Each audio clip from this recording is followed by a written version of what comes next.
આ તરફ જામનગરમાં પોલીસ ભરતી બોર્ડની શારીરિક કસોટીમાં 2 ઉમેદવારો ગેરરીતિ આચરી રહ્યા હતા તેવું સામે આવી રહ્યું છે। જામનગર પોલીસ હેડક્વાર્ટર ખાતે 23 તારીખે યોજાયેલી દોડમાં 2 ઉમેદવારોએ આચરી હતી,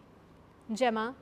એક ઉમેદવારે પોતાની બંને રનિંગ ચીપ અન્ય ઉમેદવારને આપી દીધી હતી અને આ મામલે પોલીસ અધિકારીએ બંને શખ્સ વિરુદ્ધ સિટી બી ડિવિઝન પોલીસ મથકમાં ફરિયાદ નોંધાવી છે। એસઆરપીમાં ફરજ બજાવતા કોન્સ્ટેબલ અર્જુનસિંહ જાડેજા દોડી શકતો ન હોવાથી તેણે પોતાની બંને ચીપ તેના સાથી ઉમેદવાર શિવભદ્રસિંહને આપી દીધી હતી। દોડ શરૂ થતાં પહેલા જ તેણે મિત્રને ચીપ આપી દીધી હતી અને છેક 12મા રાઉન્ડમાં પોતાના મિત્ર પાસેથી ચીપ પરત લઈ દોડ પાસ કરવાનો પ્રયત્ન કર્યો હતો।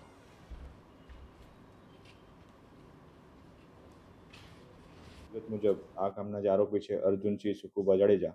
અને શિવભદ્રસિંહ દશરથસિંહ જાડેજા તેમના દ્વારા પોતાના રનિંગ દરમિયાનની જે આરએફઆઈડી ચીપ હોય છે તે રનિંગ દરમિયાન બીજાને આપી અને દોડવા બાબતનો ગુનો દાખલ કરવામાં આવેલો છે, જેમાં ભારતીય ન્યાય સંહિતાની કલમ 318(4), 61(2) તેમજ ગુજરાત પરીક્ષા અધિનિયમ ગેરરીતિ અટકાવવા બાબત જે છે તેની કલમ 12(1) મુજબનો ગુનો દાખલ કરવામાં આવેલો છે અને હાલ આગળની તપાસ ચાલુ છે।